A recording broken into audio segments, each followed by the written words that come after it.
ఈరోజు మనం ధనుర్మాసం తిరుప్పావై 7వ పాసురంలో ఉన్నాం.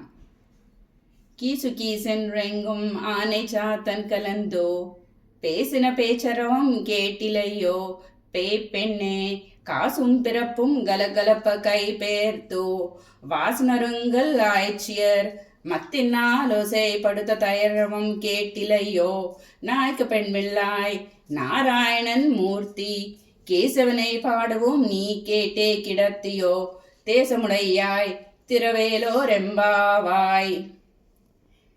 ఈ తిరుపావై దివ్య ప్రబంధంలో మన గోదా అమ్మ ఈ ధనుర్మాస వ్రతంలో 7వ పాసురములో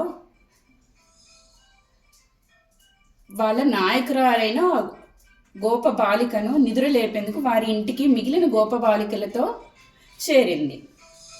ఏమని నిద్ర లేపుతున్నారంటే కీసుకి అంటే భరద్వాజ పక్షులు.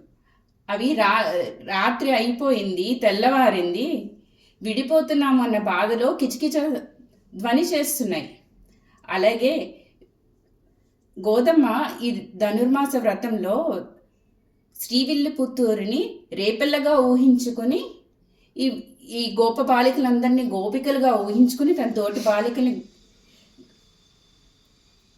గోప బాలికలుగా ఊహించుకుని నోము చేస్తున్నది. గోదమ్మ ఆమెను ఏమని లేపుతుందంటే, భరద్వాజ పక్షుల ధ్వని నీకు నిద్రలోంచి నీకు మెలకువ రావట్లేదా?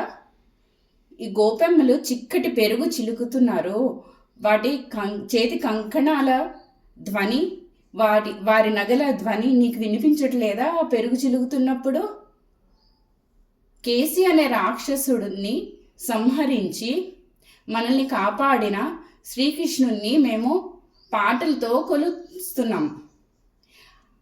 ఆ పాటలు నీకు వినిపిస్తున్నాయి, నీ ముఖములో ఆ తేజస్సు కనిపిస్తుంది, కానీ ఇంకా నువ్వు నిద్ర లేకుండా అలాగే పడుకుని ఉన్నావేమమ్మా? లేవమ్మా, నీవు నాయకురాలుగా మా ముందు ఉండి మమ్మల్ని నడిపించి ఈ నోము చేయించు, లేవమ్మా గోపమ్మ అని గోదమ్మ నాయకురాలిగా ఒక గోప బాలికను నిద్రలేపారు.